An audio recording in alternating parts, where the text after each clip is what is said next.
राजा कृष्ण के महल में एक दिन बड़ी हलचल मची हुई थी। मथुरा की गलियों में खुशी के नारे गूंज रहे थे, लेकिन वृंदावन में एक अजीब सा सन्नाटा छाया हुआ था। यमुना किनारे की वो जगह जहां कभी कृष्ण की मुरली की मधुर तान गूंजती थी, अब केवल हवा की सरसराहट सुनाई देती थी। गोकुल की गलियों में वो हंसी खुशी नहीं थी जो पहले कृष्ण की शरारतों से गूंजती रहती थी। कृष्ण अपने मित्र उद्धव को बुलाकर कह रहे थे, मित्र, मैं वृंदावन नहीं जा सकता, राजकाज के बंधन में बंधा हूं।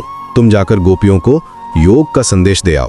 उन्हें समझाओ कि प्रेम में आसक्ति छोड़कर ज्ञान की राह अपनानी चाहिए, ब्रह्म की उपासना करें, माया से मुक्त हो जाएं। उद्धव ने सिर हिलाया और वृंदावन की राह पकड़ ली। रास्ते भर वे सोचते रहे कि कैसे गोपियों को समझाएंगे। उनके मन में था कि ज्ञान और योग की शक्ति से वे गोपियों का दुख दूर कर देंगे। लेकिन जब वे गोपियों के सामने पहुंचे तो जो कुछ हुआ वो किसी ने सोचा भी नहीं था। राधा और उनकी सखियां उद्धव को देखकर पहले तो खुश हुईं। उनके दिलों में आशा की एक किरण जगी। उन्होंने सोचा शायद कृष्ण का कोई प्रेम संदेश लेकर आए हैं, शायद कोई मिलने का वादा लेकर आए हैं। उनकी आंखों में चमक आ गई और दिल तेजी से धड़कने लगे। लेकिन जब उद्धव ने योग और ज्ञान की बातें शुरू की तो गोपियों के चेहरे का रंग बदल गया। वो उम्मीद जो उनके दिलों में जगी थी वो एक पल में टूटकर बिखर गई। राधा ने व्यंग से मुस्कुराते हुए कहा, उद्धव, तुम हो अति बड़भागी। तुम कमल के पत्ते की तरह हो जो पानी में रहकर भी गीला नहीं होता। पुरैन पात रहत जल भीतर, तारस देह न दागी।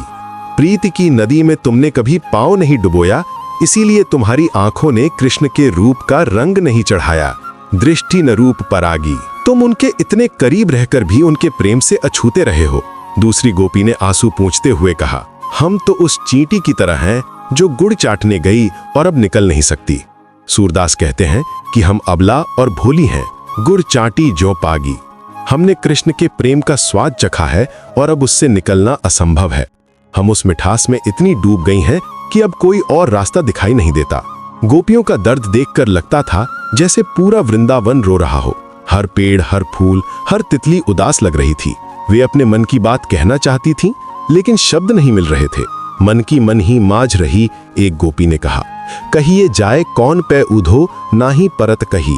हमारे दिल में जो दर्द है वह कैसे बयां करें। यह वियोग की आग इतनी तेज है कि हम इसे शब्दों में नहीं पिरो सकती। हमारा दिल रोज हजारों बार टूटता है और फिर जुड़ता है कृष्ण की यादों से। जब उद्धव ने फिर से योग की बात छेड़ी तो गोपियों का गुस्सा फूट पड़ा। वे सब एक साथ बोली, अब इन जोग संदेशनी सुनी सुनी, बिरहिनी बिरह दही। तुम्हारे इन योग के संदेशों को सुन सुनकर हमारा वियोग और भी बढ़ गया है। यह तो ऐसा है जैसे घाव पर नमक छिड़कना। चाहती होती गुहार जितै तै, उत तै धार बही। हम तो चाहती थीं कि कृष्ण वापस आ जाए, हमारी पुकार सुने, लेकिन उल्टे यह योग की धारा बह गई। यह कैसा न्याय है।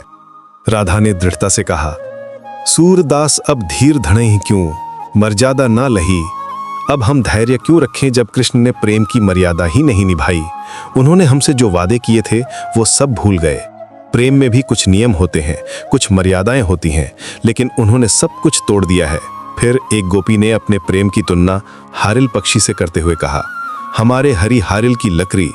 जैसे हारिल पक्षी अपनी लकड़ी को कभी नहीं छोड़ता, चाहे कितना भी तूफान आ जाए, वैसे ही हमने भी कृष्ण के प्रेम को मन क्रम वचन नंद नंदन ऊर ये दृढ़ करी पकड़ी।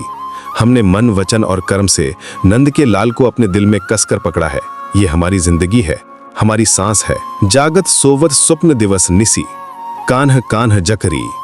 जागते सोते सपने में दिन हो या रात, हम बस कान्हा कान्हा ही रटती रहती हैं। एक और गोपी ने अपनी व्यथा बयान की, हमारी हर सांस में कृष्ण का नाम है, हमारे दिल की हर धड़कन में उनकी यादें हैं। हम उनके बिना एक पल भी नहीं जी सकती। लेकिन जब उद्धव ने फिर योग की बात की तो गोपियों ने साफ कह दिया, सुनत जोग लागत है ऐसो, जो करुई ककरी। तुम्हारा योग सुनना ऐसा लगता है जैसे कोई कड़वी ककड़ी खिला रहा हो। ये हमारे गले नहीं उतरता। हमें प्रेम चाहिए, ज्ञान नहीं। हमें कृष्ण चाहिए, योग नहीं। अब गोपियों का गुस्सा चरम पर पहुंच गया। उनकी आंखों में आंसू और गुस्से की चमक एक साथ थी। उन्होंने कृष्ण पर सीधा आरोप लगाया, हरि है राजनीति पढ़ी आए। हमारे कृष्ण राजनीति सीख कर आ गए हैं। वे अब वही राजा बन गए हैं जो वादे करके भूल जाते हैं। वे भूल गए कि कभी वे हमारे साथ यमुना किनारे नाचते थे, हंसते थे, प्रेम करते थे। राधा ने आंसुओं के साथ कहा, राजधर्म तो यह सूर जो प्रजा न जाहि सताए। सूरदास कहते हैं कि राजधर्म यही है कि राजा अपनी प्रजा को न सताए, लेकिन हमारे कृष्ण ने तो हमें भुला ही दिया। वे अपने राजधर्म को भूल गए हैं। एक सच्चा राजा वो होता है जो अपनी प्रजा का दुख दूर करे, न कि उसे और दुखी करे। गोपियों की इस व्यथा में पूरे भारतीय साहित्य का सबसे गहरा दर्द छुपा था। ये सिर्फ प्रेम की कहानी नहीं थी, बल्कि उस समय के समाज में स्त्रियों की स्थिति का भी चित्रण था। जब पुरुष सत्ता और राजनीति में उलझ जाता है तो प्रेम और रिश्ते कैसे पीछे छूट जाते हैं। यह आज भी उतना ही सच है जितना उस समय था। उद्धव समझ गए कि यहाँ योग का कोई स्थान नहीं है। गोपियों का प्रेम इतना गहरा और सच्चा था कि वो किसी भी हाल में कृष्ण को भुला नहीं सकती थीं। उनके लिए कृष्ण ही सब कुछ थे, उनका जीवन, उनकी सांस, उनका अस्तित्व। वे समझ गए कि यहाँ ज्ञान की नहीं, प्रेम की भाषा चाहिए। ये पद हमें सिखाता है कि सच्चा प्रेम कभी शर्तों पर नहीं होता। गोपियों ने कृष्ण से कुछ नहीं मांगा था सिवाय उनके प्रेम के। वे न तो धन चाहती थीं, न राज्य, न कोई और सुविधा, बस कृष्ण का साथ चाहती थीं। लेकिन जब कृष्ण ने उन्हें योग का उपदेश भेजा तो उन्होंने साफ कह दिया कि हमें ज्ञान नहीं, प्रेम चाहिए। आज के समय में भी ये संदेश बहुत प्रासंगिक है। जब रिश्तों में दूरी आ जाती है तो लोग अक्सर तर्क और समझाइश का सहारा लेते हैं, लेकिन प्रेम की भाषा अलग होती है। वो दिल से दिल तक पहुंचती है, दिमाग से नहीं। प्रेम में लॉजिक नहीं चलता, इमोशन चलती है। सूरदास जी ने इस पद के माध्यम से दिखाया है कि कैसे सत्ता और राजनीति इंसान को बदल देती है।